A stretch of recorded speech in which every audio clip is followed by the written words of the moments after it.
এই জামাতকে ছাড়া এবং জাতীয় পার্টিকে ছাড়া এই দুই দল কেউ সরকার গঠন করতে পারে নাই। এটা কিন্তু পিয়ারের পদ্ধতি, গোপনে করেছে তারা তৈল দিয়ে। আবার দেখেন, আজকে আমি চ্যালেঞ্জ করতে পারি যে আজকে ডক্টর মনিরুজ্জামান মনির যতবার জামাতের নাম নিয়েছে তার দলের নাম ততটুকু নেয় নাই, তার দল সম্পর্কে ততটুকু নেয় নাই। এটা আওয়ামী লীগ এটা করে আওয়ামী লীগের পতন হয়েছে। কিন্তু অন্য দলের নামের নেওয়ার চেয়ে, যেমন আমরা জাতীয় পার্টি বলছি, জামাত বলছি, জনগণের কথা বলছি, বিএনপি সব বলছে, ওনারা শুধু জামাত শিবির ছাড়া আর কিছু বলছেন না। এটা কিন্তু মারাত্মক ভুল। যে লোকের কথা বললেন, পিআর চায় কি না চায় পার্সেন্টেজ দেখবো, কর্নেল আমাদের ফেরদৌস আজিজ সঠিকভাবে বলেছে, মানুষ এই নির্বাচন নিয়ে মাথা ঘামায় না। মানুষ দেশ কিভাবে ভালো চলবে, পেটের ভাত আসবে কিনা, শান্তিতে থাকতে পারবে কিনা, এগুলো নিয়ে ভাবে। সো নির্বাচন নিয়েই কিন্তু নির্বাচন হবে কিনা জিজ্ঞেস করে গ্রামে গেলে বা গেলে, যে স্যার নির্বাচন হবে। সো পিআর তো আরো পরের কথা। কিন্তু আমার কথা হলো, পিআর সম্পর্কে কি অবগত করার কোনো চেষ্টা চলছে? উনি বলছেন একটা দল ছাড়া আর কেউ পিআর চায় না। আমি অনেকগুলো সেমিনারে গিয়েছি, যেখানে দেখেছি এই যে কর্নেল ফেরদৌস আজিজের মতো অনেকেই পিআর চায়। বিশেষ করে আমি বলতে চাই যে অ্যাডভোকেট রাজ্জাকি তো পিআর নিয়ে অনেক কথা বলতেছেন, যে পিআর না হলে এই যে পিআর না হয়ে যদি পুরনো সংবিধানের মাধ্যমে এমপি হয়, সংসদ হয়, তাহলে এরা আবার বিপদে পড়ে যাবে, আইন থাকবে না, পুরনো আইন এটা হবে না। যাই হোক, এই যে প্রশ্নকর্তারা যেগুলো বলেছে তার মধ্যে কিছু গুরুত্বপূর্ণ কথা ওনারা বলেছেন, যেমন আওয়ামী লীগের মধ্যে বিএনপির নেতা পিআর খায় না, মাথায় দেয়, এগুলো সবাই আমরা জানি কি আলোচনা হয়েছে। তত্ত্বাবধায়ক বা নিরপেক্ষ সরকার তো বোঝে নাই, বিএনপি বুঝতো না, বলতো পাগল আর শিশু, তারা কেউ নিরপেক্ষ না, তারা একটু দেরিতে বোঝে, এটা অনেকেই এখন বুঝতে পারছে।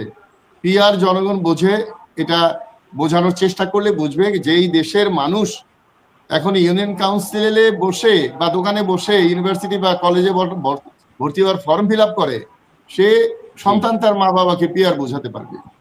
এগুলো ভাওতা। আচ্ছা, আরেকজন বলছে কাদা ছেঁড়াছেড়ি করা ঠিক না। অত্যন্ত সুন্দর কথা। এই কাদা ছেঁড়াছেড়ি বন্ধ করতে হলে পিআর তো ফরজ।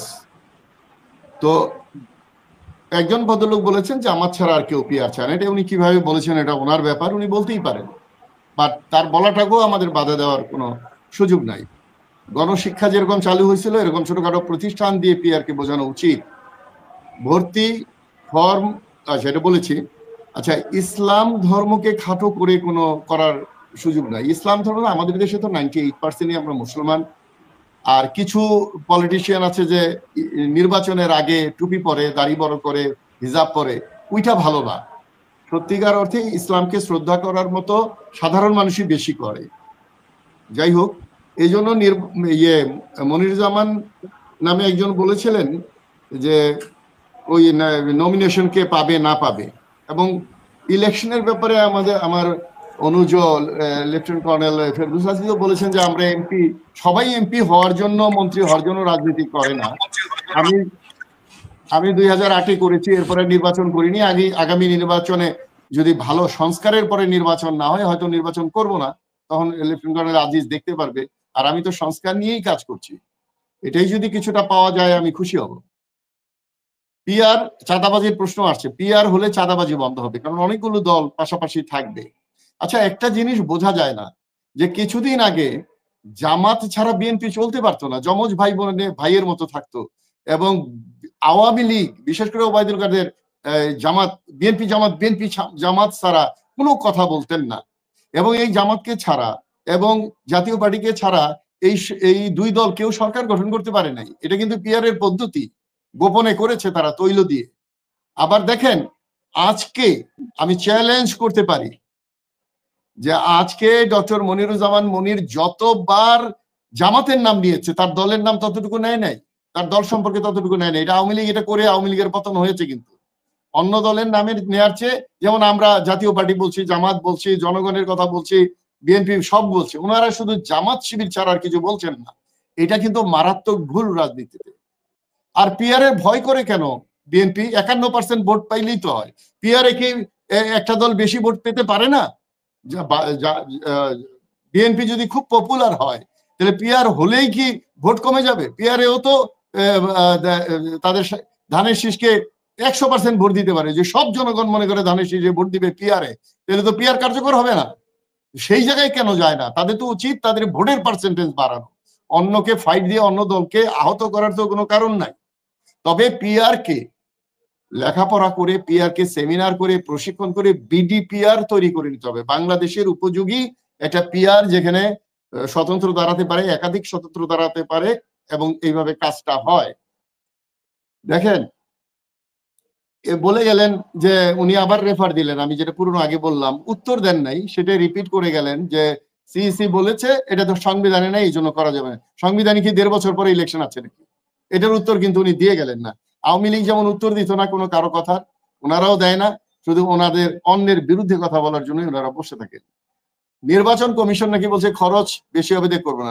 No, this statement is not correct. আমি জনগণকে বলছি, নির্বাচন কমিশন বলছে সরকার যেভাবে চায় আমি সেভাবে করতে সক্ষম। 2 দিনে বললেও আমরা করব, 1 দিনে বললেও করব, সরকারের উপর নির্ভর করছে। কিন্তু একটা স্বাধীন নির্বাচন কমিশন, অথর্ব নির্বাচন কমিশনকে বলবো আপনারা জনগণের কাছে যান, আপনারা জনগণের পালস বুঝে আপনারা সিদ্ধান্ত নিয়ে সরকারকে বাধ্য করেন। আপনার একটা স্বায়ত্ত শাসিত প্রতিষ্ঠান, আপনারা বলেন যে এখন যে সময়ে এখানে এই ধরনের নির্বাচন হওয়া উচিত, এই সাজেশন সরকারকে দেওয়া উচিত। ওই তল্পি বাহক নির্বাচন কমিশন আমরা চাই না। ভারতেও এর চেয়ে শক্তিশালী, পাকিস্তানে এবং অন্যান্য জায়গায় এর চেয়ে অনেক শক্তিশালী নির্বাচন কমিশন আমরা দেখতে পাই। এখন আসা যাক গণভোট, কোনটা আগে হবে না পরে, দুটোই মানছে, কিন্তু তাল গাছটা আমার। অর্থাৎ গণভোটটা যদি একসাথে হয়ে যায় তাহলে বিএনপি কিছু সুবিধা পাবে, আর একসাথে হলে ওই কেন হচ্ছে গণভোটটা? গণভোটটা হচ্ছে এই আন্দোলনের ফসলটাকে জায়েজ করা। তাহলে আন্দোলনের ফসলটা যদি একটু আগে জায়েজ না করা হয়, তাহলে নির্বাচন পরিচালনাটা তো আগের পদ্ধতিতে হবে। তার মানে নির্বাচনের দিনে করলে বিএনপি আগের নিয়মে নির্বাচনে যেতে চায়। আর যদি 15 দিন 1 মাস আগে হয়, তাহলে এখানে যে নিয়ম কানুন এখানে যে বলা আছে সেই অনুযায়ী, সেই স্পিরিটে নির্বাচন হবে। সেই নির্বাচনকে বিএনপি এখন ভয় পাচ্ছে, বিএনপি জনগণকে ভয় পাচ্ছে, বিএনপি জামাতকে ভয় পাচ্ছে, বিএনপি শিবিরকে ভয় পাচ্ছে। এত ভয় পাইলে তো রাজনীতি করা যাবে না। আমি বিএনপি ভাইদেরকে বলবো যে বিএনপি আওয়ামী লীগকে বলেছিলাম, আওয়ামী লীগ ধ্বংস হলে ক্ষতি শুধু আওয়ামী লীগের হবে না, দেশেরও হবে। আজকে বলতে চাই, বিএনপি ধ্বংস হলে, বিএনপি ক্ষমতায় না গেলে, বিএনপি দায়িত্ব সঠিকভাবে না করতে পারলে দেশের ক্ষতি হবে, আরেকটা দলকে তৈরি হইতে হবে। তো সুতরাং বিএনপির উচিত এখন জনগণকে সাথে নিয়ে কিভাবে তারা দ্রুত জনগণের মন জয় করতে পারে, ভোটের পার্সেন্টেজ বাড়াতে পারে এবং তাদের দলীয় নেতাকে দেশে ফিরিয়ে আনতে পারে। জামাত, এই যে বিএনপি, আওয়ামী লীগ ভারতে পালায়ে গেছে এবং তারেক জিয়া লন্ডনে আছেন আজকে 17 বছর যাবত। ওই জামাতের কেউ তো পালায় নাই, ফাঁসিকে গ্রহণ করেছেন, এমনকি জাসদের কেউ পালায় নেই। তো সুতরাং যে বিপদ আসলেই পালিয়ে যেতে হবে, এই কালচার তো রাজনীতিতে থাকা উচিত না। মরতে হলে দেশে মরবো, বাঁচতে হলে দেশে বাঁচবো। যদি কল্যাণকর কিছু করতে চাই রাজনৈতিক দলের মাধ্যমে, তাহলে তো দেশে থেকেই করতে হবে। সেটা বিএনপি কে বুঝতে হবে, সেটা জনগণকে বুঝতে হবে। আর আমি মনে করি এখনো দেশে ভালো মানুষ আছে, না হলে দেশ টিকতো না, এত বড় আন্দোলন হতো না। এখনো যারা রাজনীতিতে আছে, ও মন্ত্রী মিনিস্টার হবে, এমপি হবে, তাদের মধ্যেও ভালো মানুষ আছে। শুধু সিস্টেমটাকে একটু সঠিক করে নিতে হবে। সিস্টেমটা ভালো হলে পরিবেশটা ভালো হবে, পরিবেশটা ভালো হলে কাজ করতে। আজকে মনির ভাই বলে গেলেন যে সেক্রেটারিয়েটে যখন ক্ষমতায় ছিল জামাত এই করছে, তখন তো ওনারা মুখ ফুটে বলে নাই। ওই জামাতের বদনামটা আজকে কেন জামাত খারাপ হয়ে গেল? তাহলে আওয়ামী লীগ যে বলতো সাথে থাকলে সঙ্গী, না থাকলে জঙ্গি, তাহলে একই ফর্মুলার, একই রাজনীতি, একই দল, একই নেচার, একই কয়েনের এপিট ওপিট। আমি তো বলি একই কয়েনের একই পিঠ, এখন আর এপিট ওপিট নাই। সুতরাং চাঁদাবাজ মুক্ত হতে হবে দেশ, দালাল মুক্ত হতে হবে দেশ, প্রশাসনকে শক্ত হতে হবে এবং আইন শৃঙ্খলা বাহিনীকে দৃঢ় হতে হবে। সবচেয়ে বেশি দৃঢ় হতে হবে নির্বাচন কমিশনকে। ওনারা কেন সরকারের দিকে তাকিয়ে থাকবে? আমি জনগণের কাছে অনুরোধ করছি, যখনই দেখবেন যে নির্বাচন কমিশন সরকারের দিকে তাকিয়ে আছে, তখনই বুঝতে হবে তারা চাকরিবাজ, তারা চাকরি করার জন্য এখানে নির্বাচন কমিশনার হয়েছেন। তো সুতরাং নির্বাচন কমিশনারকে বলবো দেশ সেবা করেন, দেশের মানুষের দিকে তাকান, দেশ যেন একটা সুষ্ঠু সুন্দর পরিবেশে নির্বাচন দিতে পারে। ওই আনন্দ ঘন নির্বাচন দরকার নাই, বাচ্চা কাচ্চা নিয়ে নির্বাচনে যাওয়া নিষেধ, ওটা দরকার নাই।